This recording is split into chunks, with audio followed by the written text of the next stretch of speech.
সবাইকে স্বাগতম রাতের ডায়েরি ইউটিউব চ্যানেলে। আশা করছি আপনারা সবাই ভালো আছেন। তবে আপনি কি কখনো অনুভব করেছেন কেউ আপনাকে দেখছে অথচ চারপাশে কাউকে খুঁজে পাচ্ছেন না? হয়তো আপনি একা আছেন ভেবে নিশ্চিন্ত, কিন্তু আদৌ কি সত্যি একা, নাকি অদৃশ্য কেউ আপনার খুব কাছেই দাঁড়িয়ে আছে? পৃথিবীতে এমন কিছু ঘটনা ঘটে যা যুক্তির চেয়ে বেশি প্রশ্ন তৈরি করে। গভীর রাতে হঠাৎ দরজা বন্ধ হয়ে যাওয়া, শূন্য ঘরে কারো পায়ের শব্দ, আয়নার সামনে দাঁড়ালে কারো ছায়া দেখতে পাওয়া, এসব কি নিছক কাকতালীয়, নাকি এর পেছনে আছে অন্য কোনো অতিপ্রাকৃত শক্তি? আজকের ভিডিওতে আমরা আপনাদের জন্য নিয়ে এসেছি এক রহস্যময় ঘটনা, যা হয়তো আপনার কল্পনার চেয়েও ভয়ঙ্কর। তাই ভিডিওটি একদম শেষ পর্যন্ত দেখুন, কারণ এমন কিছু সত্য আজ প্রকাশ হতে যাচ্ছে যা আপনার গা ছমছম করিয়ে দিতে পারে। আপনার জানা কোনো রহস্যময় ঘটনা আমাদের সঙ্গে শেয়ার করতে চান? আপনার দেখা, শোনা কিংবা অভিজ্ঞতা থেকে পাওয়া কোনো ভয়ঙ্কর ঘটনা আমাদের কাছে পাঠিয়ে দিন স্ক্রিনে প্রদর্শিত ইমেইলে অথবা ভিডিওর ডিসক্রিপশনে দেওয়া ঠিকানায়। যদি আপনার গল্প নির্বাচিত হয় তাহলে সেটি আমার কণ্ঠে শুনতে পাবেন এবং আপনার পাঠানো গল্প আমাদের দর্শকদের শিহরণ জাগাবে। তাই যদি আপনি সাহসী হয়ে থাকেন তাহলে এখনই চ্যানেলটি সাবস্ক্রাইব করুন, ভিডিওটি লাইক দিন এবং ঘন্টার আইকনটি অন করুন যাতে কোনো নতুন ভিডিও মিস না হয়। এখন আলো নিভিয়ে নিন, চারপাশটা একটু নীরব করুন, কারণ আমরা প্রবেশ করতে চলেছি এক অন্ধকার জগতে যেখানে বাস্তব আর কল্পনার মাঝের সীমারেখা অনেকটাই মুছে গেছে। তাহলে চলুন শুরু করা যাক আজকের ভয়ঙ্কর রহস্যময় ঘটনা। আমরা ঠিক সেভাবেই বলছি যেভাবে আমাদের কাছে গল্পটি পাঠানো হয়েছে। আমার নাম ফারিন। আজ আমি আপনাদের আমার ভাইয়ের জীবনে ঘটে যাওয়া এক ঘটনার বর্ণনা করছি। আমাদের গ্রামে একটি পরিত্যক্ত পোড়া বাড়ি রয়েছে, যেটি নিয়ে অনেকের অনেক মতামত রয়েছে। সেটি নিয়ে যেটা ঘটেছে আমার ভাইয়ের সাথে, সেটাই আপনাদের কাছে আমি তুলে ধরছি। রাতের অন্ধকার নেমে আসার সঙ্গে সঙ্গেই পুরনো বাগান বাড়ির বাতিগুলো মিটমিট করে জ্বলছিল। চারপাশে নিস্তব্ধতা, শুধু ঝিঝি পোকার একটানা ডাক। অমি ও তার বন্ধু জাকির, রকিব আর মবিন ঠিক করেছিল আজ তারা সেই পরিত্যক্ত বাংলোটা ঘুরে আসার জন্য সেদিন বের হয়েছে। পোড়া বাড়িটা প্রায় 100 বছরের পুরনো। অনেকদিন ধরেই সেটাকে অভিশপ্ত বাড়ি বলে ডাকা হয়। লোকমুখে শোনা যায় সেই বাড়িতে ঢুকলে কেউ জীবিত ফিরে আসেনি, আর যারা ফিরেছে তারা আর কখনো স্বাভাবিক মানুষ ছিল না। অমি এসব ভূতের গল্পে বিশ্বাস করত না। তার ধারণা ছিল এটা কেবল কুসংস্কার। কিন্তু সেদিন রাতেই সে বুঝতে পারবে সব গল্প মিথ্যে হয় না। সে সবসময় একটু অ্যাডভান্স, কোনো কিছুকেই পরোয়া করে না। চারজন একসাথে বাংলোর ভেতরে প্রবেশ করলো সেদিন। ভেতরের বাতাস ছিল ভারী, যেন অনেক দিনের পুরনো দুঃখ আর অভিশাপ মিশে আছে। দেয়ালের গায়ে ছোপ ছোপ রক্তের মতো দাগ। ছাদ থেকে ঝুলছিল পচা জাল আর মাকড়সার বাসা। হঠাৎ জাকির দেয়ালের এক পাশে একটা পুরনো কালো দরজা দেখতে পেল। দরজার উপর লেখা, এই দরজা একবার খুললে আর ফেরা যাবে না। রকিব ফিসফিস করে বলল, আমরা কি এটা খুলবো? জাকির হাসল, এগুলো বাজে গল্প, ভয় পাস না। সে দরজার তালাটা শক্ত করে টান দিতে কেমন একটা অদ্ভুত শব্দ হলো। তালাটা খুলে গেল আর তখনই ভেতর থেকে এক প্রচণ্ড ঠান্ডা বাতাস বেরিয়ে এলো। দরজার উপাসটা ছিল ঘুটঘুটে অন্ধকার, কিন্তু সেই অন্ধকারের মাঝেও তারা বুঝতে পারল কেউ যেন সেখানে দাঁড়িয়ে আছে। কিছুক্ষণ সবকিছু স্থির ছিল, তারপর সেই অন্ধকার থেকে ধীরে ধীরে বেরিয়ে এলো একটা হাত। পচা বিকৃত আঙ্গুল, যার নখগুলো ছিল লম্বা আর ধারালো। হাতটা যেন ছিঁড়ে ফেলতে চাইছে সবকিছু। সে হাতের পেছনে দাঁড়িয়েছিল একটা অবয়ব, একজন নারী যার মুখটা পুরোপুরি পোড়া। তার ফাঁকা চোখের গহ্বর থেকে এক ধরনের কালো তরল গড়িয়ে পড়ছিল। মুখের কোণায় বিকৃত হাসি। তার শরীর থেকে মাটিতে পড়ে থাকা পুরনো চাবির গোছার মতো শব্দ হচ্ছিল, তোমরা আমার তালা খুলেছ, এখন তোমাদের দরজা চিরতরে বন্ধ হয়ে গেছে। মবিন দৌড়ে পালাতে গেল, কিন্তু দরজা তখনই প্রচণ্ড শব্দ করে বন্ধ হয়ে গেল। চারপাশে অন্ধকার নেমে এলো। হঠাৎ দেয়ালের বিভিন্ন দিক থেকে শেকল আর তালা ঝুলতে লাগলো। শেকলগুলো নিজেদের মতো নড়ছিল, যেন কিছু একটা তাদের আটকাতে চাইছে। রেহান হঠাৎ কেঁপে উঠল, কারণ তার পায়ের নিচে অনুভব করলো কিছু একটা সরছে। সে নিচে তাকিয়ে দেখলো মাটির নিচ থেকে বেরিয়ে আসছে অসংখ্য হাত। পচা বিকৃত হাতগুলো তাদের পায়ের চারপাশে জড়িয়ে ধরল। জাকির চিৎকার করলো, আমাদের যেতে দাও। পোড়ামুখের নারী ধীরে ধীরে তাদের দিকে এগিয়ে এলো। তার গলা থেকে বিকৃত কণ্ঠ বের হলো, এই দরজার চাবি একবার খুললে তালা আর লাগানো যায় না। এরপরে এক প্রচণ্ড আওয়াজে সবকিছু কেঁপে উঠল। জানি না কিভাবে আমার ভাই সেদিন ফিরে এসেছিল। তার সাথে আর কেউ ফিরে আসতে পারেনি সেদিন। আমাদের সবার এই ঘটনাটি বিশ্বাস করতে কষ্ট হচ্ছিল। আমরা কেউই ভূত প্রেতে বিশ্বাসী না। পরদিন সকালে গ্রামবাসীরা সেই পরিত্যক্ত বাংলোর দরজার সামনে পেল তিনজনের মৃতদেহ, কিন্তু তাদের মুখগুলো বিকৃত ছিল। আর সবকিছু থেকে সবচেয়ে ভয়ঙ্কর ব্যাপার ছিল, তাদের প্রত্যেকের গলায় ঝুলছিল পুরনো তালার চাবির একটা গোছা। সেই পরিত্যক্ত বাংলোতে এরপর আর কেউ যেতে সাহস করেনি, কিন্তু যারা রাতে বাংলোর পাশ দিয়ে যায় তারা মাঝে মধ্যে দরজার ওপাশ থেকে এক বিকৃত ফিসফিস শুনতে পায়, আমার তালা খুলেছ, এবার তোমাদের দরজা বন্ধ হবে না। কারো চোখের মনি নেই, মুখ বিকৃত, যেন কেউ তাদের চামড়া ছিঁড়ে নতুন কিছু তৈরি করেছে। সবচেয়ে ভয়ের ব্যাপার হলো তাদের ঠোঁটগুলো সেলাই করা। হ্যাঁ, তাদের ঠোঁট একসাথে সেলাই করে বন্ধ করে দেওয়া হয়েছে মোটা কালো সুতা দিয়ে। পুলিশ এসে যখন সেলাই কেটে লাশগুলোর মুখ খুলল, তখনই আতঙ্ক ছড়িয়ে পড়ল। তাদের জিহ্বা নেই, জিহ্বার জায়গায় ছিল ছোট ছোট ধাতব চাবি, আর প্রত্যেকের গলায় ঝুলছিল পুরনো তালার গোছা। এই ঘটনার পর থেকে পুরো গ্রামে একটা আতঙ্ক ছড়িয়ে পড়ল। রাত নামতেই শোনা যেতে লাগলো অদ্ভুত ফিসফিসানি, চাবি কোথায়, তালাকে খুলবে। লোকজনের ঘরের দরজায় রাতের বেলা কেউ কড়া নাড়ত, কিন্তু দরজা খোলার পর বাইরে কেউ থাকতো না। কিন্তু যারা দরজা খুলতো তাদের দরজার হাতলে একটা পুরনো মরচে ধরা চাবি ঝুলতে থাকতো। এক রাতে এক বৃদ্ধা চিৎকার করে বেরিয়ে এলো, আমার দরজার বাইরে একটা চাবি পেয়েছি, এটা কিসের চাবি? পরদিন সকালে সবাই তার বাড়ির সামনে এসে যা দেখলো তা তাদের আতঙ্কিত করে দিল। বৃদ্ধার দরজার সামনে পচা রক্তের দাগ, আর তার গলায় ঝুলছিল একটি তালা, কিন্তু তার মুখটা কোথায়? হ্যাঁ, তার মুখটাই নেই। সাংবাদিক ইনান বুঝতে পারলেন এই রহস্যের সমাধান না করলে গ্রাম ধ্বংস হয়ে যাবে। তিনি রাতে একাই বাংলোর সামনে গেলেন। দরজার সামনে একটা কালো ছায়া নড়ল। ইনান ভেতরে ঢুকতেই দরজাটা বিকট শব্দ করে বন্ধ হয়ে গেল। তারপর চারপাশ থেকে ভেসে এলো বিকৃত হাসির শব্দ, তুমি জানো না তুমি কি ভুল করেছ। ইনানের গায়ের লোম দাঁড়িয়ে গেল। দেয়ালের উপর সারি সারি মুখের ছাপ, কিন্তু মুখগুলো সব সেলাই করা। কেউ যেন তাদের চিরতরে চুপ করিয়ে দিয়েছে। দেয়ালের এক কোণায় একটা মোমবাতির আলোয় কিছু লেখা দেখা গেল, যদি তালা খুলে ফেলো, জিহ্বা দিয়ে মূল্য দাও। তখনই পেছনে ছায়া নড়ল। ইনান দ্রুত মোবাইলের আলো জ্বালালো। সামনে দাঁড়িয়ে আছে এক বিকৃত শরীর, মুখ পোড়া, চোখের গহ্বর থেকে কালো তরল পড়ছে, আর তার মুখের ঠোঁট সেলাই করা। কিন্তু সে তার সেলাই করা ঠোঁটের ফাঁক দিয়ে গল গল করে ফিসফিস করে বলল, তুমি কি আমার তালা খুলবে? ইনান দেখল মেঝেতে ছড়িয়ে আছে শত শত চাবি, কিন্তু একটা চাবি আলাদা, রক্তে ভেজা। সে সেই চাবিটা হাতে নিতেই চারপাশের সবকিছু কেঁপে উঠল। দেয়ালের মুখগুলো একসাথে ফিসফিস করে বলে উঠল, ওপাশে চলে যাও, তালার ওপাশে। হঠাৎ পায়ের নিচের মাটি ধসে গেল। ইনান পড়ে গেল এক অন্ধকার টানেলে। চারপাশে পচা গন্ধ, শেকল আর মানুষের হাড়গোড়। আর টানেলের শেষে একটা বিশাল দরজা, যেটায় সারি সারি তালা ঝুলছে। দরজার ওপাশে কেউ চাপড়াচ্ছে, যেন বের হওয়ার জন্য ব্যাকুল। তখনই দরজার পেছন থেকে এক নারী কণ্ঠ এলো, আমার চাবি এনে দাও, নাহলে তুমি কখনো ফিরে যেতে পারবে না। কিন্তু নিজের জীবনের মায়া করে দরদ পড়ে অদৃশ্য এক শক্তির মাধ্যমে সেদিন ইনান সেখান থেকে বের হয়ে সেই গেটের সামনে পড়েছিল। পরদিন সকালে গ্রামের লোকজন বাংলোর জায়গায় গিয়ে যা দেখল তা তাদের আতঙ্কিত করল। বাংলো আর নেই, শুধু একটা পোড়া জায়গা, আর তার মাঝখানে একটা বিশাল তালা পড়ে আছে। শুধু বাতাসে ভেসে আসছে ফিসফিসানি, তুমি কি চাবি পেয়েছ? এবার কার তালা খুলবে? শেষ নাকি নতুন শুরু? এখনো কেউ রাতে ঘরের দরজায় কড়া নাড়া শুনলে দরজা খোলার সাহস করে না, কারণ যদি দরজা খোলে তাহলে দেখবে দরজার হাতলে ঝুলছে একটা মরচে ধরা চাবি, আর ফিসফিসানি শোনা যাবে, তুমি কি তালা খুলবে নাকি নিজের মুখ হারাবে? গ্রামের মানুষ ভেবেছিল সব শেষ, কিন্তু এক রাতে মুরাদ নামে এক যুবক নিখোঁজ হয়ে গেল। পরদিন সকালে তার বাড়ির সামনে পাওয়া গেল একটা মরচে ধরা তালা। তালার পাশে পড়েছিল একটা চিরকুট, আমার চাবি কোথায়? লোকজন আতঙ্কে চিৎকার করতে শুরু করলো। তারা জানতো যার দরজায় তালা পাওয়া যায় সে আর কখনো ফিরে আসে না। কিন্তু এবার কিছু একটা আলাদা। মুরাদের দরজার সামনে মাটিতে রক্ত দিয়ে আঁকা ছিল একটি অদ্ভুত চিহ্ন। চিহ্নের মাঝখানে রাখা ছিল একটা ভাঙা আয়না। গোটা গ্রাম ভয় পেয়ে গেল। তারা জানতো দরজার অন্ধকার সত্যি শেষ হয়নি। সেই রাতে গ্রামের মাঝখানে পোড়া বাংলোর জায়গায় কুয়াশাচ্ছন্ন ছায়া দেখা গেল। কেউ একজন ধীরে ধীরে এগিয়ে আসছে। লোকজন যখন ভালো করে দেখল, আতঙ্কে পেছনে সরে গেল। এত অনেক দিন আগে হারিয়ে যাওয়া ঝন্টু মিয়ার ছেলে বলু, কিন্তু তিনি আর আগের মতো নেই। তার চোখের গহ্বর ফাঁকা, রক্ত গড়িয়ে পড়ছে, মুখ বিকৃত, ঠোঁটে মোটা কালো সুতো দিয়ে সেলাই করা।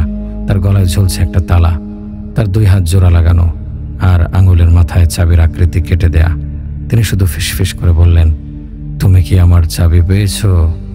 তার গলার স্বর কেবল তার মুখ থেকে আসছিল না, চারপাশের বাতাস যেন একই সাথে সেই কথাগুলো ফিসফিস করে বলছিল।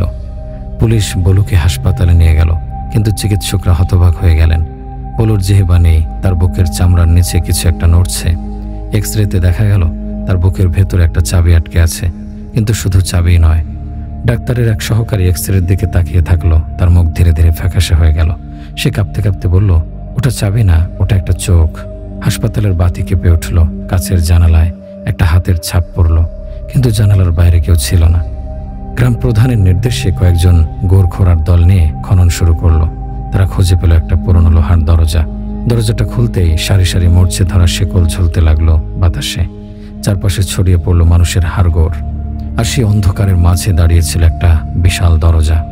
দরজার গায়ে খোদাই করা ছিল কিছু অদ্ভুত লিপি। একবার খুললে ফিরে আসার পথ থাকবে না। পুলিশ ভয় পেয়ে পিছিয়ে গেল, কিন্তু তখনই দরজার ওপাশ থেকে কেউ থাপ্পড় দিতে লাগলো। শুধু একটা নয়, হাজার হাজার হাত দরজার ওপাশ থেকে একই সাথে ধাক্কা দিচ্ছিল। সেদিন রাতে গ্রামের প্রতিটি দরজার হাতলে ঝুলছিল একটা কালো চাবি। যে চাবিটা ধরেছিল সে আর কথা বলতে পারছিল না। তার ঠোঁট নিজে থেকেই সেলাই হয়ে যাচ্ছিল, আর বাতাসে শোনা যাচ্ছিল সেই চেনা ফিসফিসানি, তুমি কি তালা খুলবে নাকি নিজের মুখ হারাবে। পরদিন সকালে গ্রামের মাঝখানে পাওয়া গেল 3 জন মানুষের লাশ। তাদের মুখে কোনো চামড়া ছিল না, শুধু হাড়। প্রতিটি লাশের গলায় ঝুলছিল নতুন তালা, আর তাদের বুকের ভেতর থেকে ফিসফিসানির শব্দ আসছিল। কেউ কৌতূহলবশত এক মৃতদেহের বুক কাটল। ভেতরে ছিল একটা জীবন্ত কালো হাত। ভয়কে উপেক্ষা করে পুলিশ ও গ্রাম প্রধান দরজাটা খোলার সিদ্ধান্ত নিল। কিন্তু দরজাটা খুলতেই একটা কালো ছায়া ধীরে ধীরে বেরিয়ে এলো। তার মুখ ছিল না, কিন্তু সে একসাথে হাজারো বিকৃত কণ্ঠে বলল, তোমরা আমাদের ঘুম ভাঙিয়েছ, এবার তোমরা শাস্তি পাবে। গ্রাম প্রধান আতঙ্কে চিৎকার করলেন, কিন্তু তখনই চারপাশ থেকে বিকৃত মুখের ছায়া বেরিয়ে এলো। তাদের হাত লম্বা হয়ে গেল। তারা গ্রাম প্রধানের চারপাশ ঘিরে ধরল। তারা চিৎকার করল, তুমি কি তালা খুলবে। গ্রামটা এক রাতের মধ্যে নিশ্চিহ্ন হয়ে গেল। পরদিন সকালে কেউ সেই জায়গায় এসে দেখল সেখানে আর কিছু নেই, শুধু পোড়া মাটি, আর তার মাঝে পড়ে আছে একটা বিশাল তালা। তালার ভেতর থেকে মাঝে মাঝে আসছে অদ্ভুত চাপড়ানোর শব্দ। একজন পর্যটক কৌতূহলবশত তালাটার ছবি তুলল, কিন্তু যখন সে মোবাইলে গ্যালারি খুলল, সে আতঙ্কে চিৎকার করে ফোন ফেলে দিল। ছবিতে তালার জায়গায় একটা বিকৃত মুখ দেখা যাচ্ছিল, আর তার ঠোঁট সেলাই করা ছিল। তখনই বাতাসে ফিসফিস করে ওঠে, তুমি কি চাবি পেয়েছ, এবার কার তালা খুলবে। পর্যটকের নাম ছিল আমান। তিনি বহু পুরনো রহস্যময় জায়গায় ঘোরাঘুরি করতেন। পোড়ামাটির মাঝে পড়ে থাকা বিশাল তালাটা দেখে কৌতূহল হলো। পুরনো ধাতব তালাটার গায়ে মরচে পড়া ফাটল ধরেছে, আর মাঝখানে কালো ফুটোর মতো কিছু একটা। তিনি মোবাইল বের করে ছবিটা তুললেন, কিন্তু গ্যালারি খুলে ছবি দেখতে গিয়ে আতঙ্কে হাত থেকে ফোন ফেলে দিলেন। ছবিতে তালার জায়গায় দেখা গেল একটা বিকৃত মুখ, যার ঠোঁট মোটা কালো সুতো দিয়ে সেলাই করা। তখনই বাতাসে ধীরে ধীরে শোনা গেল ফিসফিসানি, তুমি কি চাবি পেয়েছ। চারপাশে বাতাস থমকে গেল। শীতল একটা অনুভূতি ছড়িয়ে পড়ল। তালাটা কেঁপে উঠল, আর মাটিতে ভয়ঙ্কর ফাটল দেখা দিল। মাটির ফাটল থেকে কিছু একটা বেরিয়ে আসছিল। প্রথমে মনে হলো অন্ধকার, কিন্তু না, সেটা অনেকগুলো হাত, পচা শুকনো বিকৃত হাত। কারো কারো আঙুল ভাঙা, কারো হাতের চামড়া নেই। তারপরে সেই হাতগুলোর মাঝে উঠে এলো ছায়ার মতো বিকৃত কিছু মানুষ। তারা একসাথে ফিসফিস করে বলল, তুমি কি তালা খুলবে নাকি নিজের মুখ হারাবে। আমান পেছাতে চাইলেন, কিন্তু পারলেন না। তার শরীর পাথরের মতো শক্ত হয়ে গেল। এতদিন ধরে নিখোঁজ হওয়া গ্রামের মানুষগুলো এখন তার সামনে দাঁড়িয়ে, কিন্তু তার আর মানুষ নেই। তাদের মুখের চামড়া নেই, ঠোঁট সেলাই করা, চোখের গহ্বর ফাঁকা। একজন ধীরে ধীরে তার দিকে এগিয়ে এলো। তার গলায় ঝুলছিল একটা বিশাল কালো তালা। তার বুকের ভেতর থেকে চাপড়ানোর শব্দ আসছিল। আমান আতঙ্কে চিৎকার করতে চাইলেন, কিন্তু পারেননি। তার গলা শুকিয়ে কাঠ হয়ে গেল। তুমি কি চাবি পেয়েছ। তার শরীরের ভেতরে অদ্ভুত একটা পরিবর্তন হতে লাগলো। তার পাঁজরের নিচে যেন কিছু একটা নড়াচড়া করছে। সে নিচের দিকে তাকালো। তার পেটের ভেতর কিছু একটা নড়ছে। আমানের মুখ হঠাৎই নিজে থেকে সেলাই হতে শুরু করলো। তিনি হাত দিয়ে ঠোঁটের সুতো ছিঁড়তে চাইলেন, কিন্তু সুতোটা তার হাতের চামড়ার ভেতরে ঢুকে গেল। তার পুরো শরীর জুড়ে কালো সুতো জড়িয়ে যেতে লাগলো। তার চোখের সামনে অন্ধকার নেমে এলো। তখনই তালার ভেতর থেকে একটা পচা কালো হাত বেরিয়ে এলো। তারপর বিশাল একটা বিকৃত ছায়া ধীরে ধীরে মাটি থেকে উঠে এলো। সে মুখহীন, তার শরীর কেবল কালো ছোপ ছোপ রক্তে ঢাকা, কিন্তু তার বুকের ভেতর ছিল একটা বিশাল চোখ, আর সেই চোখে শুধু ঘৃণার প্রতিশোধ। সে মুখ না থাকলেও হাজারো বিকৃত কণ্ঠে একসাথে বলে উঠল, তোমরা আমাদের ঘুম ভাঙিয়েছ, এবার তোমরা শাস্তি পাবে। চারপাশ থেকে বিকৃত মুখের ছায়াগুলো উঠে এলো। তারা সবাই একসাথে হাত বাড়িয়ে আরমানকে ধরল। তার শরীরের প্রতিটি অঙ্গ পাথরের মতো শক্ত হয়ে গেল। একজন ছায়া তার বুকে হাত রাখল। আরমান দেখতে পেল তার বুকের চামড়ার নিচে একটা চাবি গেঁথে গেছে। কেউ একজন তার বুক চিরে চাবিটা বের করে আনলো, আর সাথে সাথে আরমানের চোখের আলো নিভে গেল। তার শরীরের সব অঙ্গ শক্ত হয়ে গেল। তার চোখের জায়গায় এখন শুধু ফাঁকা গহ্বর। আমানের শরীর এক ঝটকায় মাটিতে পড়ে গেল। চারপাশের ছায়াগুলো উন্মাদ হাসিতে ফেটে পড়ল। তাদের হাতে ধরা ছিল সেই কালো চাবি, যেটার জন্য এতদিন দরজার অন্ধকারে অপেক্ষা করছিল। একজন ছায়া তালার ফুটোয় চাবিটা ঢুকিয়ে দিল। দূরে সেই বিশাল দরজা আবার খুলে গেল, আর সেই দরজার ওপাশ থেকে হাজার হাজার বিকৃত মুখের ছায়া বেরিয়ে এলো। তাদের বিকট চিৎকারে বাতাস কেঁপে উঠল। তাদের হাতে শেকল, তাদের মুখ সেলাই করা।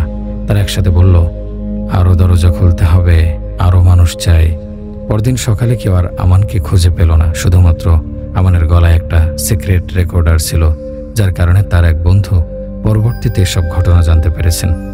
ওখানে ছিল শুধু পোড়ামাটির মাঝে পড়েছিল একটা বিশাল তালা, আর তার পাশে রক্ত দিয়ে লেখা, একটা দরজা খুলেছে আর একটা খোলা বাকি। সেই তালা এখনো পড়ে আছে, আর মাঝে মাঝে কেউ কেউ শুনতে পায় সেই চেনা ফিসফিসানি, তুমি কি চাবি পেয়েছ? এবার বলতে যাচ্ছে এসব বিষয়ের মূল কারণ। এখানে অনেকগুলো জিনকে আটকে রাখা হয়েছে। কখনো কি শুনেছেন জিনকেও কুফরি করা হয় যাতে তারা মানুষের অসম্ভব ক্ষতি করার শক্তি পায়? এই ব্যাপারটা ঠিক সেরকম হয়েছে। এর থেকে বেশি আমি আর বলতে চাচ্ছি না, তাহলে হয়তো আমাদের ক্ষতি হতে পারে। আপনাদের জন্য আমার মামার সাথে ঘটে যাওয়া আরেকটি ঘটনাও অ্যাড করে দিচ্ছি। বিশ্বাস করা আর না করা সম্পূর্ণ আপনার ব্যাপার। আমি শুধু সেই ঘটনাটি শেয়ার করতে চলেছি, যা একেবারে সত্য। আসসালামু আলাইকুম। আমার মামা নাম শোয়েব মাহমুদ। মামা একটি সরকারি প্রত্নতাত্ত্বিক দপ্তরে কাজ করে। আমি মামার ভাষ্যমতে বলছি, কেননা মামা নিজেও এটা আমাকে এভাবে বর্ণনা করেছেন।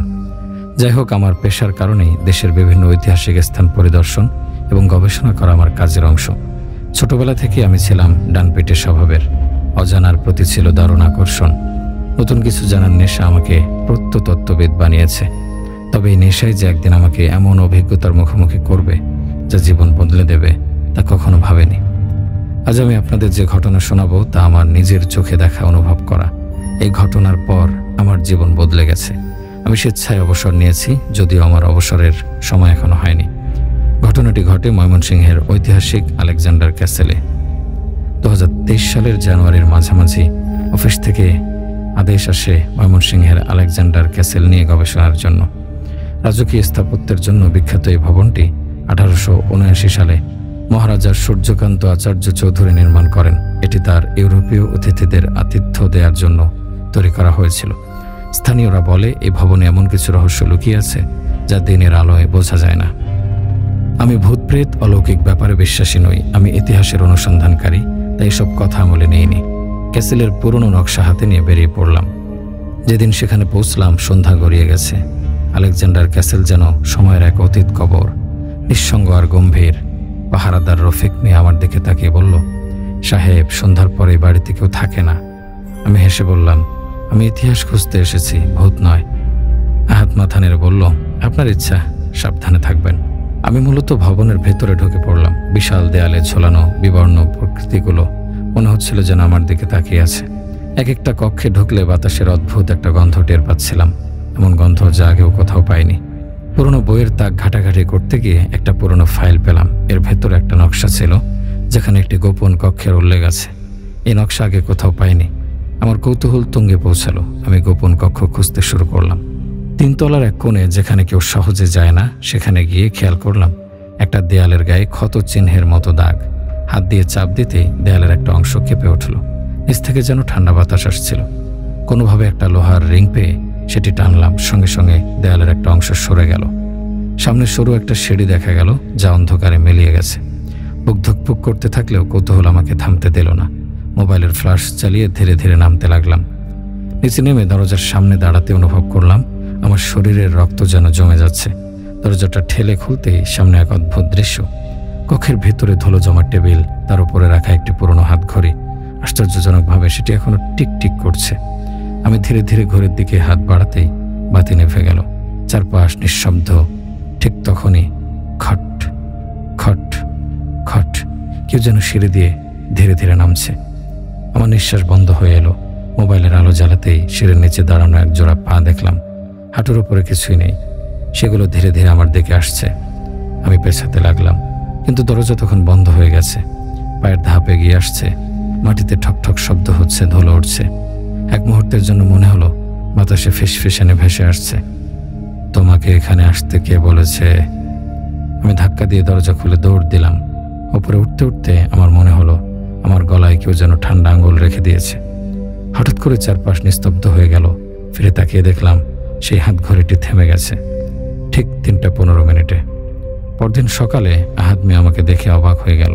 আপনার মুখে তো ফ্যাকাশে কেন সাহেব, আর গলায় দাগ কি? আমি কিছু বলতে পারলাম না, শুধু ক্যাসেল থেকে বেরিয়ে এলাম। কিন্তু যাওয়ার আগে পুরনো নথি ঘেটে জানলাম 1857 সালের 31শে জানুয়ারি 3:15 এই কক্ষে একজন ব্রিটিশ অতিথি মারা গিয়েছিল। তার শরীরে কোনো আঘাতের চিহ্ন ছিল না, শুধু গলায় ছিল এক অদ্ভুত দাগ। আর সবচেয়ে আশ্চর্যের ব্যাপার, তখন তার হাত ঘড়িটিও থেমে গিয়েছিল 3:15। এই ঘটনার পর আমার জীবন পুরোপুরি বদলে গেছে। আমি মানসিকভাবে এতটা বিপর্যস্ত হয়ে পড়েছিলাম যে অফিস আমাকে বাধ্য হয়ে অবসর নিতে বলল। আজও মাঝরাতে হঠাৎ ঘুম ভেঙে গেলে আমার মনে হয় আমি আবার সেই সিঁড়ির নিচে দাঁড়িয়ে আছি, আবার সেই খটখট আওয়াজ শুনতে পাই। আপনারা বিশ্বাস করুন বা নাই করুন, তবে যদি কখনো আলেকজান্ডার ক্যাসেলে যান, গভীর রাতে সেই ঘড়ির দিকে তাকাবেন না। কারণ আজও যদি রাত 3:15 কেউ সেই কক্ষের দিকে তাকায়, তবে দেখা যায় ঘড়িটি তখনও একবারের জন্য নড়ে ওঠে। আজ আর কিছু বর্ণনা করছি না, আর অনেক ঘটনা আছে আমার আশপাশের। আপনারা সবাই ভালো থাকবেন, সুস্থ থাকবেন। আল্লাহ হাফেজ।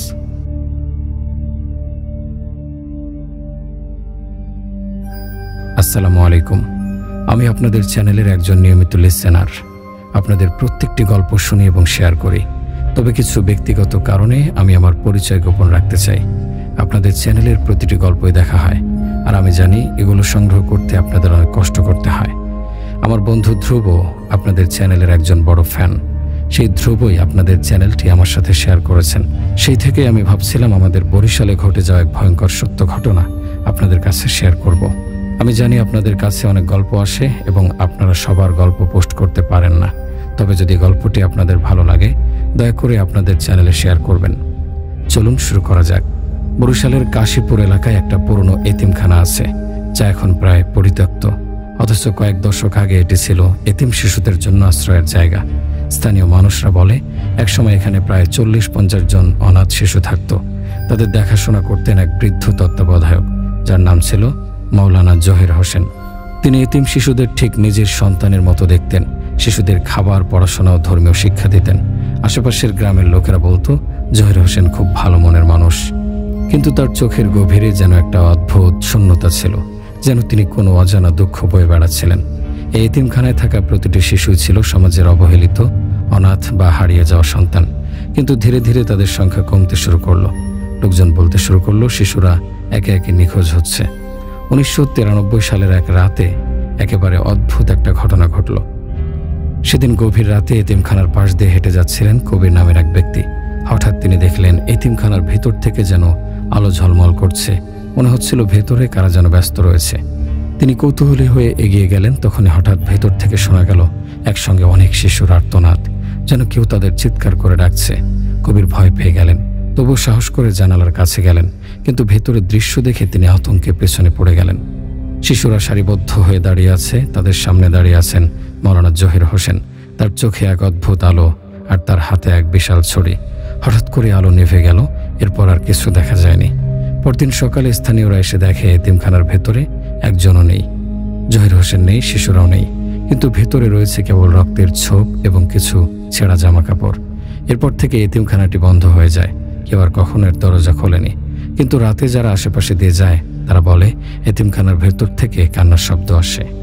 শিশুরা যেন এখনো সেখানে আছে। একজন বৃদ্ধের ছায়ামূর্তি জানালার পাশে দেখা যায়।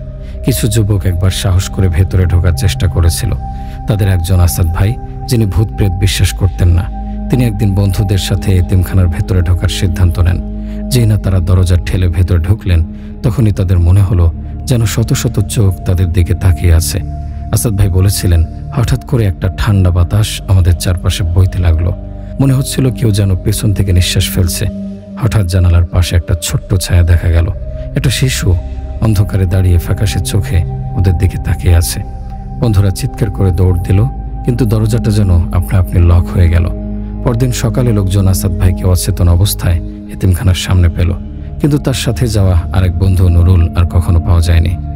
তবে আসাদ ভাই যখন জ্ঞান ফিরে পেলেন, তখন তার মুখ থেকে একটা কথাই বের হচ্ছিল, ওরা এখনো এখানে আছে, ওরা চলে যেতে দেবে না।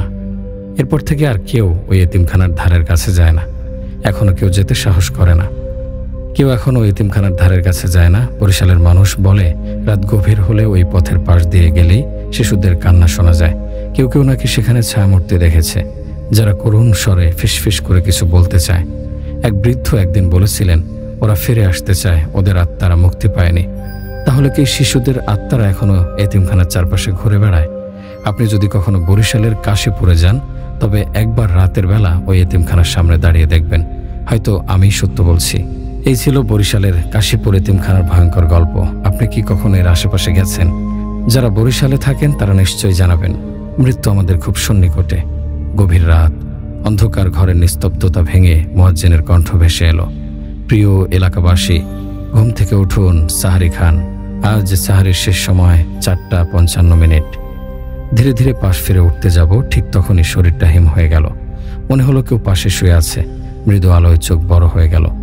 আমারই মতো দেখতে একজন। বুকের ভেতর ধক করে উঠল। হাত বাড়িয়ে তাকে নাড়া দিলাম। ঠান্ডা শরীর, একেবারে নিথর। মনে হলো নিঃশ্বাসও নেই। আতঙ্কে ধাক্কা দিয়ে দূরে সরে গেলাম। একে বুক ফেটে চিৎকার করে উঠলাম, কিন্তু কেউ আসছে না। কেউ আমার চিৎকার শুনতেই পারছে না। আমি কি স্বপ্ন দেখছি? না, এটা স্বপ্ন না, সত্যিই তো। ঠিক তখনই দরজার ওপাশে একটা শব্দ হলো। দেখলাম বোন রুমের লাইট জ্বালালো।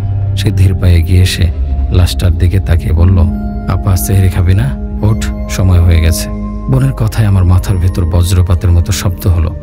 ও কি পাগল হয়ে গেছে? এই লাশটা এখানে এলো কিভাবে? আমি তাড়াতাড়ি গিয়ে বোনের কাঁধ ধরে ঝাঁকিয়ে বললাম, এই দেখ, এখানে একটা লাশ পড়ে আছে, দেখ দেখ। কিন্তু সে যেন কিছুই শুনতে পেল না। সে লাশটার হাত ধরে অবাক চোখে তাকিয়ে রইল। তারপর হঠাৎই কাঁপতে কাঁপতে চিৎকার করে উঠল। মুহূর্তের মধ্যে পুরো বাসায় কান্নার রোল পড়ে গেল। আম্মু দৌড়ে এসে লাশটা দেখে হতবাক। কাঁদতে কাঁদতে লাশটাকে ধরে ঝাঁকাতে লাগলো। বাবা, কথা বল, কি হয়েছে তোর? চোখ খোল। আমি পাগলের মতো চিৎকার করতে লাগলাম, আম্মু, আমি তো এখানে আছি, এটা কি? আমি তো এখানে আছি। কিন্তু কেউ আমাকে দেখছে না, কেউ শুনছে না। আমি নিজের হাতের দিকে তাকালাম। ধীরে ধীরে শরীরটা কেমন জানি অস্পষ্ট হয়ে আসছে। মনে হলো আমি একটা ছায়ায় পরিণত হচ্ছি। আমি কি মারা গেছি? এটা সত্যি হতে পারে না। আমি তো সব দেখতে পাচ্ছি, শুনতে পাচ্ছি। তাহলে সবাই আমাকে কেন দেখতে পাচ্ছে না? ততক্ষণে লাশের জানাজার ব্যবস্থা করা হলো। ফজরের পর গোসল দিয়ে কাফনের কাপড় পরানো হলো। আমি লাশটার পাশে বসে দেখছিলাম। তারা আমাকে গোসল দিচ্ছে আর আমার নিথর দেহে পানি ঢালছে, কাপড়ে মুড়িয়ে খাটিয়ার ওপর রাখছে। চারিদিকে শুধু কান্নার শব্দ। আল্লাহ, না, এটা কিভাবে সম্ভব? আমি তো বেঁচে আছি। আমি এক কাজিনকে ধাক্কা দিয়ে সরিয়ে দিতে চাইলাম, কিন্তু আমার হাত তার শরীরের ভেতর দিয়ে চলে গেল। আমি ধীরে ধীরে বুঝতে পারলাম আমি আসলে আর বেঁচে নেই। তারপর জানাজার নামাজ হলো। হাজারো মানুষের কণ্ঠে মোনাজাত ধ্বনিত হলো। আমাকে ঈদগাহ মাঠ থেকে কবরস্থানে নিয়ে যাওয়া হলো। দেখলাম দাদা ভাইয়ের কবরের পাশে একটা কবর খোঁড়া হয়েছে। আমি চিৎকার করলাম, কেঁদে ফেললাম, আর্তনাদ করলাম, না, আমাকে এখানে রেখো না, আমি ফিরে যেতে চাই। আল্লাহ, আমাকে আর একটা সুযোগ দাও। কিন্তু কেউ শোনেনি। আমাকে কবরে শুয়ে দেওয়া হলো। মাথার কাছে মাটি দিয়ে চাপা দেওয়া হলো। আমি কিছুক্ষণ পরে অনুভব করলাম চারপাশে শুধুই অন্ধকার, আর আমি একা। ঠিক তখনই শুনতে পেলাম দুটি ভয়ঙ্কর কণ্ঠস্বর, কে তোর রব, কি তোর ধর্ম? আমি চিৎকার করতে চাইলাম, কিন্তু মুখ দিয়ে কোনো শব্দ বের হলো না। মৃত্যু এতটা নিকট, কিন্তু আমরা তা ভুলে থাকি। মৃত্যুর ছায়া প্রতিনিয়ত আমাদের ঘিরে রেখেছে। কখন যে কার পালা আসে আমরা কেউই জানি না। এবার যে ঘটনাটি বলবো সেটি আমার বড় ভাইয়ের থেকে শোনা, তার মতন করে বলছি। 2007 সালের এক শীতল রাত। আমি তখন তেঁতুলিয়ার এক প্রত্যন্ত গ্রামের মাদ্রাসায় পড়তাম। রাতের আকাশে পূর্ণিমার আলো, মৃদু শীতল বাতাস বইছে, চারপাশ নিস্তব্ধ। মাঝে মাঝে দূর থেকে শিয়ালের ডাক শোনা যায়। আমরা সবাই পড়াশোনা শেষ করে শুতে যাওয়ার প্রস্তুতি নিচ্ছিলাম। আমার নাম হাসান, তখনও আলেম পাশ করিনি, কিন্তু মসজিদ ও মাদ্রাসার সবকিছুতে সাহায্য করতাম। আমি ফজরের আজান দিতাম, রাতে পড়াশোনার পর হারিকেনের আলো নিভিয়ে দিতাম। আমাদের মাদ্রাসার পরিবেশ শান্ত নিরিবিলি। কিন্তু সেই বছর আমাদের জীবনে এমন এক অভিজ্ঞতা এলো যা কখনো ভুলতে পারবো না। মহিব নামের এক ছেলে হঠাৎ আমাদের মাদ্রাসায় ভর্তি হলো। বছর 13-14 হবে। গায়ের রং ফ্যাকাশে, চোখ দুটি গভীর কোটরে, ঠোঁটের কোণে এক অদ্ভুত হাসি। সে এতটাই শান্ত ছিল যে কেউ যদি তাকে ঠেলে ফেলে দিত তবুও সে একবারও প্রতিক্রিয়া দেখাতো না। শুরুতে আমরা ভেবেছিলাম সে হয়তো স্বাভাবিকভাবে এমন, কিন্তু দ্রুতই বুঝতে পারলাম মহিব স্বাভাবিক নয়। তার চোখ দুটি সবসময় কেমন যেন নিষ্প্রাণ থাকত, কিন্তু কখনো কখনো সেগুলোতে এমন দৃষ্টি ফুটে উঠত যেন সে আমাদের থেকে আলাদা এক জগতে বসবাস করে। কেউ তার সঙ্গে মজা করতে গেলেও সে দ্রুত এক চিলতে হাসি দিত, কিন্তু তার সেই হাসির মধ্যে একটা ভয়াবহ অনুভূতি লুকিয়ে থাকত। এক রাতে আমরা সবাই শুয়েছিলাম, মাদ্রাসার জানালাগুলো খোলা ছিল না, কিন্তু তীব্র এক ঠান্ডা বাতাস ঘরের মধ্যে প্রবাহিত হতে লাগলো। আমাদের চাদর গায়ে জড়িয়েও শীত কম ছিল না। হঠাৎ আমাদের মধ্যে একজন ফিসফিস করে বলল, দেখো মহিব কোথায়। আমরা চমকে উঠে তাকালাম, মহিবের বিছানা ফাঁকা, কিন্তু দরজা তো বন্ধ ছিল। সে গেল কোথায়? একজন বলল, ও বারান্দায় বসে আছে। আমরা কৌতূহলী হয়ে বারান্দার দিকে তাকালাম। অন্ধকারের মধ্যেও স্পষ্ট দেখা গেল মহিব একা দাঁড়িয়ে আছে, আকাশের দিকে ফেলফেল করে তাকিয়ে আছে। আমরা ধীরে ধীরে এগিয়ে গেলাম, কিন্তু যখন তার গায়ে হাত রাখলাম তখন তার শরীর বরফের মতো ঠান্ডা। তার চোখ দুটি রক্ত জবা ফুলের মতো লাল হয়ে উঠেছে। সে আমাদের দিকে তাকিয়ে হঠাৎ কাঁপতে কাঁপতে বলল, তারা চলে আসছে। তারপরে সে জোরে চিৎকার করে উঠল, যেন কেউ তার শরীর ছিঁড়ে ফেলছে। এরপর থেকে মাদ্রাসা অদ্ভুত সব ঘটনা ঘটতে লাগলো। মাঝরাতে ছাদের উপর ভারী পায়ের শব্দ শোনা যেত, কিন্তু ছাদে কেউ উঠতেই পারত না। এক রাতে আমি ঘুমানোর চেষ্টা করছিলাম, হঠাৎ অনুভব করলাম আমার পাশে কেউ শুয়ে আছে। আমি ধীরে ধীরে তাকিয়ে দেখলাম কেউ নেই, কিন্তু শিয়ালের কান্নার মতো এক অদ্ভুত শব্দ শোনা যেতে লাগলো। হঠাৎ করেই জানালার বাইরে চোখ পড়তে দেখি মহিব বাইরে দাঁড়িয়ে আছে, কিন্তু সে তো এইমাত্র বিছানায় শুয়েছিল। তার চোখ দুটি গভীর অন্ধকারে ঢেকে গেছে। সে ধীরে ধীরে ফিসফিস করে বলল, ওরা এসে গেছে, ওরা এবার কাউকে ছাড়বে না। আমি আতঙ্কে লাফ দিয়ে উঠে গেলাম। পুরো ঘর ঠান্ডা হয়ে গেল, আমার নিঃশ্বাস আটকে আসছিল। এক রাতে প্রচণ্ড ঝড় উঠল, বাতাসের ঝাপটায় দরজা জানালা কেঁপে উঠছিল। সেই সময় আমাদের একজন ছাত্র কাঁদতে কাঁদতে আমাদের রুমে এসে বলল, মহিব কোথাও নেই। আমরা সবাই আতঙ্কিত হয়ে উঠলাম। মাদ্রাসার চারপাশ খুঁজেও তাকে পাওয়া গেল না। তারপর আমাদের মাওলানা সাহেব এসে কোরআন হাতে নিলেন এবং বললেন, ওকে খুঁজতে যাওয়ার দরকার নেই, ও নিজে ফিরে আসবে। তার কথায় শিহরিত হয়ে গেলাম। তার মানে তিনি জানতেন কিছু একটা অস্বাভাবিক ঘটছে। সকালবেলা আমরা মসজিদের উঠোনে মহিবকে পেলাম। তার শরীর কাদামাটিতে মাখামাখি, চোখ দুটি রক্তবর্ণ। সে কাঁপছিল, ফিসফিস করে বলল, আমি তাদের সঙ্গে কথা বলেছি, ওরা আমাকে বলেছে আমি আর বেশি দিন এখানে থাকবো না। আমরা সবাই স্তব্ধ হয়ে গেলাম। এরপর থেকে মহিবের শারীরিক অবস্থা আরও খারাপ হতে লাগলো। সে ধীরে ধীরে আরও নিস্তেজ হয়ে যাচ্ছিল। একদিন সে ক্লাসরুমের ভেতর অজ্ঞান হয়ে পড়ে গেল। মাওলানা সাহেব তাকে নিয়ে আলাদা ঘরে চলে গেলেন। তার শরীরের উপর কোরআনের আয়াত পড়তে লাগলেন। তখনই মহিব বিকট শব্দে চিৎকার করে উঠল। তার চোখ দুটি সম্পূর্ণ কালো হয়ে গেল, শরীরের প্রতিটি শিরা উপশিরা ফুলে উঠল। সে ধীরে ধীরে শূন্যে উঠে যেতে লাগলো। আমরা সবাই আতঙ্কিত হয়ে দোয়া পড়তে লাগলাম। মাওলানা সাহেব বললেন, তুমি যার সে জগতে ফিরে যাও। এরপরই মহিবের দেহ ধপ করে মাটিতে পড়ে গেল। পরদিন সকালে মহিবকে তার পরিবার এসে নিয়ে গেল, কিন্তু তারা কথা বলতে রাজি হলো না। শুধু বলে গেল, এখনো সব শেষ হয়নি। আজ এত বছর পর মাঝরাতে ঘুম ভেঙে গেলে আমি সেই চোখ জোড়ার কথা ভুলতে পারি না। মহিব কি সত্যি মানুষ ছিল নাকি কিছু অন্যরকম? এখনো রাতে তেঁতুলিয়ার সেই মাদ্রাসার পাশ দিয়ে কেউ গেলে ফিসফিস করে বলে ওঠে, ওরা এসে গেছে। মাদ্রাসার সেই রাতের বিভীষিকাময় ঘটনার পর কয়েকদিন কেটে গেছে, কিন্তু এখনও শিক্ষার্থীদের মাঝে এক অদ্ভুত আতঙ্ক ঘুরপাক খাচ্ছে। যে ছেলেটি সবার সামনে অলৌকিকভাবে ভাসতে দেখছিল, যে ছেলেটির শরীরে কোনো প্রাণ থাকার কথা নয়, অথচ সে দিব্যি ঘুরে বেড়াতো, সে এখন আর নেই। তার পরিবার এসে তাকে মাদ্রাসা থেকে নিয়ে গেছে। কিন্তু সমস্যা শেষ হয়নি, বরং আরো ভয়ঙ্কর কিছু আসন্ন। সেদিন বিকেলবেলা মাদ্রাসার বারান্দায় মাওলানা সাহেব বসে তসবিহ পড়ছিলেন। হঠাৎ এক দৌড়ে আসা ছাত্র জানালো, মাদ্রাসার বাইরে এক লোক দাঁড়িয়ে আছেন। মাওলানা সাহেব তাকিয়ে দেখলেন একজন মধ্যবয়সী লোক, চোখে আতঙ্কের ছাপ, কাঁপা কাঁপা গলায় বললেন, মাওলানা সাহেব, দয়া করে আমাকে একটু সাহায্য করুন। লোকটি ভেতরে আসতেই শিক্ষার্থীরা কৌতূহল নিয়ে তাকালো। তার চেহারা দেখে মনে হচ্ছিল তিনি বহুদিন ঘুমাননি, ক্লান্ত, বিধ্বস্ত, ভীত একজন অসহায় পিতার মতো। আপনি কে? মাওলানা সাহেব জিজ্ঞেস করলেন। আমি খালেক মিয়া, আমি সেই ছেলেটির বাবা যে এখানে কিছুদিন আগে ছিল। মাওলানার মুখ গম্ভীর হয়ে উঠল। তিনি ছাত্রদের ইশারা করলেন ভেতরে চলে যেতে। দরজা বন্ধ করা হলো। তারপর আব্দুল মালিক চোখে মুখে ভয় নিয়ে বলতে শুরু করলেন, আমার ছেলে, সে আমার ছেলে নয় মাওলানা সাহেব। আমি জানি না সে কে। আমাদের পরিবারে যা ঘটছে তা কাউকে বলার মতো সাহস আমার নেই, কিন্তু আমি আর পারছি না, দয়া করে আমাকে সাহায্য করুন। খালেক মিয়া ধীরে ধীরে বলতে লাগলেন তার পরিবারে সেই ভয়ঙ্কর অভিজ্ঞতা। ছেলেটি যখন মাদ্রাসায় ভর্তি হয় তখন সে শান্তশিষ্ট ছিল, কিন্তু তার চোখের গভীরে কিছু একটা ছিল, অস্বাভাবিক কিছু। কিন্তু সে কখনো কারোর সাথে ঝগড়া করতো না, তার প্রতি কেউ বিরক্ত হতো না। শুধু একটাই ব্যাপার অদ্ভুত লাগতো, কখনো কেউ তাকে ঘুমোতে দেখেনি। তবে আসল বিভীষিকা শুরু হয় যখন সে বাড়িতে ফেরে। আমরা সবাই প্রথম কয়েকদিন স্বাভাবিকভাবে নিলাম, কিন্তু রাতের বেলা আব্দুল মালেক থেমে গেলেন। তার শরীর কাঁপছিল। সে রাতের বেলা আমাদের বাড়ির চারপাশে হাঁটতে থাকতো, আমাদের দরজার সামনে দাঁড়িয়ে থাকতো, কিন্তু কখনো ঘরে ঢুকতো না। এক রাতে আমি তার পেছন পেছন গেলাম। সে ঘরের পাশের খেজুর গাছের নিচে দাঁড়িয়েছিল। আমি নাম ধরে ডাকতে সে আমার দিকে তাকালো। তার চোখ ছিল গভীর অন্ধকার, একদম শূন্য। তারপর সে হাসলো। আমি আমার জীবনে কখনো এত ভয় পাইনি। সেই রাতের পর থেকে বাড়িতে অদ্ভুত ঘটনা ঘটতে থাকে। কেউ ছেলেটিকে দেখলে মনে হতো সে অন্য কিছু, একটা সাধারণ মানুষের শরীরে আটকে থাকা অন্য কিছু।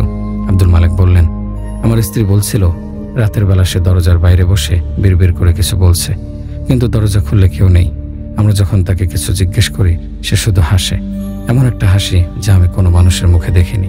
একদিন ছেলেটির মা আর থাকতে পারলেন না। তিনি বললেন, এই ছেলেটা আমাদের সন্তান না। আমি জানি না এটা কে, কিন্তু আমাদের ছেলে তো মাসখানেক আগেই মারা গেছে। মাওলানা সাহেব হতভম্ব হয়ে গেলেন। আপনার ছেলে মারা গেছে? তাহলে যাকে আমরা মাদ্রাসায় দেখেছি সে কে? খালেক মিয়ার কণ্ঠ ভারী হয়ে এলো। আমার স্ত্রী বলেছে ছেলেটি যেদিন মারা যায় আমরা লাশ নদীতে ভাসিয়ে দিই, কিন্তু সেই রাতে নদীর ধারে আলো দেখতে পাওয়া যায়। পরদিন সকালে আমার ছেলে ঘরে ফিরে আসে, কিন্তু সে আগের মতো ছিল না। মাওলানা সাহেব শিউরে উঠলেন। তিনি বুঝলেন এই ছেলেটি মানুষ নয়, কিন্তু কি? তিনি সিদ্ধান্ত নিলেন তাকে আবার মাদ্রাসায় আনতে হবে। তিনি আব্দুল মালেককে বললেন, তাকে আবার এখানে নিয়ে আসুন, আমি তাকে পরীক্ষা করব। সেই রাতে মাদ্রাসার পরিবেশ হয়ে উঠল আরো গা ছমছমে। মাওলানা সাহেব কিছু বিশেষ আয়াত পড়লেন, কোরআন শরীফ হাতে নিয়ে বসলেন। ছাত্ররা সবাই আতঙ্কিত হয়ে মাদ্রাসার কোনায় জড়ো হলো। হারিকেনের আলো কমছিল, বাতাস বইছিল ঠান্ডা শীতলভাবে। হঠাৎ দরজায় একটা শব্দ হলো, ঠক ঠক ঠক। সবাই চুপ, কেউ নড়ছে না। দরজার ওপাশ থেকে একটা কণ্ঠ শোনা গেল, মাওলানা সাহেব আমি আসছি। সেই কণ্ঠ শুনে মাওলানার শরীর ঠান্ডা হয়ে গেল, কারণ এই কণ্ঠ একটা মানুষের কণ্ঠই ছিল না। দরজার ফাঁক দিয়ে ছেলেটি ধীরে ধীরে মাদ্রাসার ভেতরে ঢুকলো। হারিকেনের আলোয় দেখা গেল তার শরীর যেন স্বাভাবিক নেই। তার চোখ দুটো গভীর গহ্বরের মতো, এবং সে হাসছে একটা বিকৃত অস্বাভাবিক হাসি। আমার বাবা তোমাকে ডেকেছে, তাই না মাওলানা সাহেব? মাওলানা কিছু বললেন না, তিনি শুধু তাকিয়ে রইলেন, কারণ তার সামনে দাঁড়িয়ে থাকা সত্তাটি কোনো মানুষ নয়। মাদ্রাসার ভেতর কেমন যেন এক শীতল থমথমে পরিবেশ। হারিকেনের আলো কাঁপছে, বাতাস বইছে অদ্ভুতভাবে। ছাত্ররা সবাই নিঃশব্দ, কেউ কোরআনের আয়াত বিড়বিড় করে পড়ছে, কেউ আবার চোখ বন্ধ করে কাঁপছে। দরজার সামনে দাঁড়িয়ে থাকা ছেলেটির মুখে বিকৃত হাসি, তার চোখের গহ্বরে যেন শূন্যতা, তার অস্তিত্বে যেন কোনো মানবিক অনুভূতি নেই। মাওলানা সাহেব গভীর কণ্ঠে বললেন, তুমি কে? তুমি কি সত্যিই খালেক মিয়ার ছেলে? ছেলেটির হাসি থেমে গেল। কিছুক্ষণ চুপচাপ দাঁড়িয়ে রইল, তারপর ফিসফিস করে বলল, আমি কে? আমিও জানি না। তার কণ্ঠে যেন হাজারো কণ্ঠস্বরের প্রতিধ্বনি। পুরো মাদ্রাসা যেন এক মুহূর্তে ধক করে ওঠে। বাতাস ভারী হয়ে আসে, যেন শ্বাস নিতে কষ্ট হচ্ছে। ছেলেটি ধীরে ধীরে এগিয়ে আসে, প্রতিটি পা ফেলার সঙ্গে মাটি যেন একটা কাঁপুনি লাগে। ছাত্রদের কেউ কেউ আতঙ্কে চিৎকার করে উঠল, ওস্তাদজি এটা মানুষ নয়। মাওলানা সাহেব আয়াত পড়তে থাকেন, কিন্তু ছেলেটির শরীর কাঁপতে থাকে অদ্ভুতভাবে, যেন সে আর নিজের উপর নিয়ন্ত্রণ রাখতে পারছে না। হঠাৎ ঠক ঠক ঠক, মাদ্রাসার দরজায় যেন অদৃশ্য কিছু ধাক্কা দিচ্ছে। কেউ দরজার কাছে নেই, কিন্তু সেটি কাঁপছে। জানালার কাঁচ ফাটতে শুরু করলো। হারিকেনের আলো নিভে গেল মুহূর্তেই। অন্ধকার গ্রাস করলো পুরো কক্ষটাকে। তখনই দরজার ওপাশ থেকে শোনা গেল ফিসফিসানের মতো এক কণ্ঠস্বর, তোমরা তাকে ফেরত দাও, ও আমাদের। মাওলানা সাহেব অনুভব করলেন তার শরীর যেন জমে যাচ্ছে। দরজার ফাঁক দিয়ে ধীরে ধীরে একজোড়া হাত দেখা গেল, রক্তাক্ত, পচা, অস্বাভাবিক লম্বা আঙ্গুল। ছাত্ররা সবাই পেছনের দিকে সরে গেল, কেউ নিঃশব্দ কান্না করছে, কেউ আবার একদম হিমশীতল হয়ে গেছে ভয়ে। ছেলেটি আবার ধপ করে মাটিতে বসে পড়ল। তার পুরো শরীর একদম অনড়, কিন্তু ঠোঁট কাঁপছে। আমি কোথায় ছিলাম জানেন? মাওলানা সাহেব কোনো মতে গলা শক্ত করে বললেন, তুমি কোথায় ছিলে? ছেলেটির ঠোঁটের কোণে আবার সে অদ্ভুত হাসি ফুটে উঠল। আমি ওদের সঙ্গে ছিলাম, যারা দিনের আলোতে ধরা পড়ে না। আমি ছিলাম সে অন্ধকারের গভীরে। তারপরে হঠাৎ করেই সে অস্বাভাবিকভাবে কাঁপতে লাগলো। গলা দিয়ে বের হতে লাগলো বিকট শব্দ, যেন তার গলার মধ্যে একাধিক কণ্ঠস্বর কথা বলছে। তোমরা আমাকে ফিরিয়ে দাও, না হলে তারা তোমাদের নিয়ে যাবে। ঠিক তখনই মাদ্রাসার জানালার কাঁচ চূর্ণ বিচূর্ণ হয়ে গেল। ভেতরে হিমশীতল বাতাস ঢুকে পড়ল। বাতাসের সঙ্গে যেন কণ্ঠস্বর মিশে আছে, ফিরিয়ে দাও, ফিরিয়ে দাও। দরজার ফাঁক দিয়ে দেখা গেল মাদ্রাসার উঠোনে অসংখ্য কালো ছায়ামূর্তি দাঁড়িয়ে আছে। তারা নিঃশব্দ, কিন্তু মনে হচ্ছে যেন এগিয়ে আসছে ধীরে ধীরে। ছাত্ররা কেউ আর সহ্য করতে পারল না। কয়েকজন জ্ঞান হারিয়ে মাটিতে লটিয়ে পড়ল। মাওলানা সাহেব দ্রুত আয়াত পড়তে লাগলেন, কিন্তু তার কণ্ঠ কাঁপছিল। তখনই ছেলেটি এক বিকট চিৎকার করে উঠল। তার শরীর ধীরে ধীরে উপরে উঠতে লাগলো, পা মাটি থেকে আলগা হয়ে গেল, সে যেন বাতাসে ভাসছে। তার মুখ থেকে বের হলো একটি ফিসফিসানি, তোমরা আমাকে ফিরিয়ে না দিলে ওরা কাউকেই ছাড়বে না। তারপর বিদ্যুতের মতো কিছু একটা ঝলসে উঠল কক্ষের মধ্যে, আর মুহূর্তে সব নিস্তব্ধ হয়ে গেল। হারিকেনের আলো আবার জ্বলতে শুরু করলো। জানালার ফাঁক দিয়ে চাঁদের আলো এসে পড়ল মাদ্রাসার ভেতর, কিন্তু ছেলেটি আর সেখানে নেই। তারপর দরজার উপাস থেকে শেষবারের মতো এক ফিসফিস শোনা গেল। রাতের নিস্তব্ধতা ভেদ করে মাদ্রাসার দেয়ালে যেন অজানা ফিসফিসানি ঘুরে বেড়াচ্ছে। হারিকেনের কাপা আলোয় মাওলানা ইসহাক দাঁড়িয়ে আছেন দরজার সামনে। তার গায়ে কাঁপুনি ধরিয়ে দিচ্ছে শীতল বাতাস। সামনে দাঁড়িয়ে থাকা ছাত্রদের চোখে ভয় জমাট বেঁধে গেছে। তারা জানে কিছু একটা ঘটতে চলেছে, কিন্তু ছেলেটি কোথায় গেল? এক মুহূর্ত আগেও সে ছিল, বাতাসে ভাসছিল, আর এখন শূন্যতা। কেউ নিঃশব্দে কাঁদছে, কেউ আবার চোখ বন্ধ করে আরেকজন মাওলানার হাত শক্ত করে ধরে আছে। ঠিক তখনই ঠক ঠক ঠক একটা শব্দ এলো, যেন পচা কাঠের দরজায় ধাক্কা পড়ছে, কিন্তু সেটা মাদ্রাসার ভেতর থেকে নয়, ওপর থেকে। সবাই তাকিয়ে রইল নিঃশ্বাস বন্ধ করে। তারপর ধীরে ধীরে মাথা উঁচু করতেই মাদ্রাসার ছাদের এক কোণায় দাঁড়িয়ে আছে ছেলেটি, কিন্তু সে আর আগের মতো নেই। তার শরীর পেঁচিয়ে রেখেছে ছায়ার মতো কিছু। তার চোখ দুটো কালো, এতটাই কালো যে তার ভেতরে কিছু নেই। অন্ধকার যেন তার আত্মাকে গ্রাস করেছে। সে মাথা এক পাশে কাত করে ধীরে ধীরে হাসলো। তোমরা কি আমাকে ভুলে গেছো? তার কণ্ঠস্বরে আর কোনো মানবীয় উষ্ণতা নেই, বরং যেন হাজারো মৃত আত্মার কান্না লুকিয়ে আছে সেখানে। মাওলানা সাহেব তীব্র কণ্ঠে বললেন, তুমি মানুষ নও, তুমি কে, কেন এসেছো? ছেলেটি আবার নিচে ঝুঁকে পড়ল, একদম মাওলানার চোখের সামনে। তার ঠোঁট নড়ল, কিন্তু মুখ থেকে বের হলো অজস্র কণ্ঠস্বরের প্রতিধ্বনি, আমরা একা ছিলাম, আমরা তোমাদের নিতে এসেছি।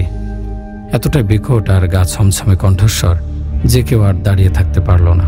ওস্তাদজি, একজন ছাত্র আতঙ্কে দরজার দিকে দৌড় দিল, কিন্তু দরজা এখন আর দরজা নেই। দরজার কাঠের গায়ে অজস্র হাতের ছাপ ফুটে উঠেছে, যেন ভেতর থেকে কেউ বের হওয়ার জন্য মরিয়া হয়ে চাপ দিচ্ছে। ঠিক তখনই খটখট খটখট দরজার ওপাশ থেকে আসছে কোনো কিছু হেঁটে যাওয়ার শব্দ, কিন্তু মাটিতে নয়, শব্দটা আসছে ছাদের ওপর থেকে। মাওলানা সাহেব আয়াত পড়তে শুরু করলেন, কিন্তু তার কণ্ঠ কেঁপে উঠল, কারণ ছাদ থেকে নেমে আসছে একটা হাত। একটা নয়, এক জোড়া নয়, অসংখ্য হাত, পচা রক্তাক্ত পিচ্ছিল, এবং সেগুলো ধীরে ধীরে ছেলেটার শরীরে মিশে যাচ্ছে।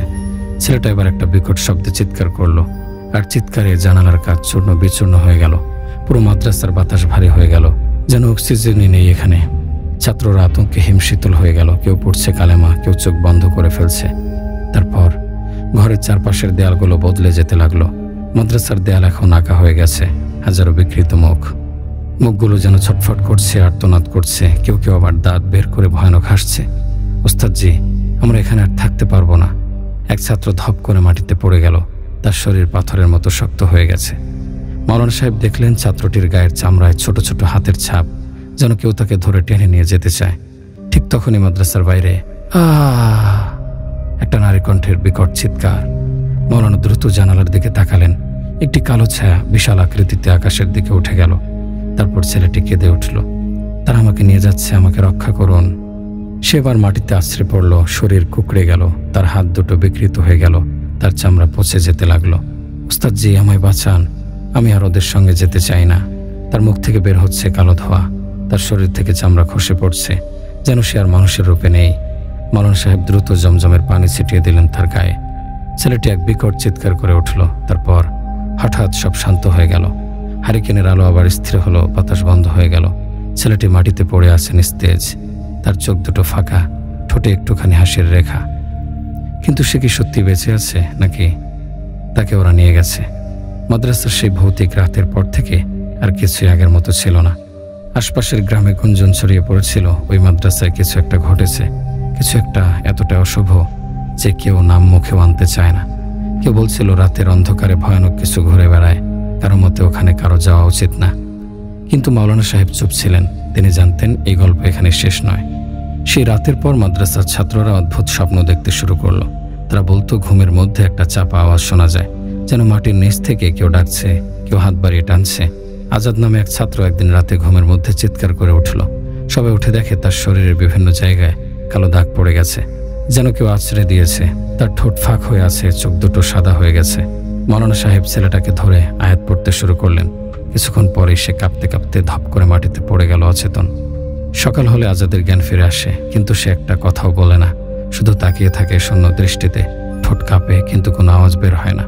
তারপর হঠাৎ একদিন সকালে সবাই যখন নামাজ পড়ছিল, তখন দরজার বাইরে একটা অদ্ভুত শব্দ হলো, খট খট খট। মাদ্রাসার দরজার সামনে দাঁড়িয়েছিল সেই ছেলেটি।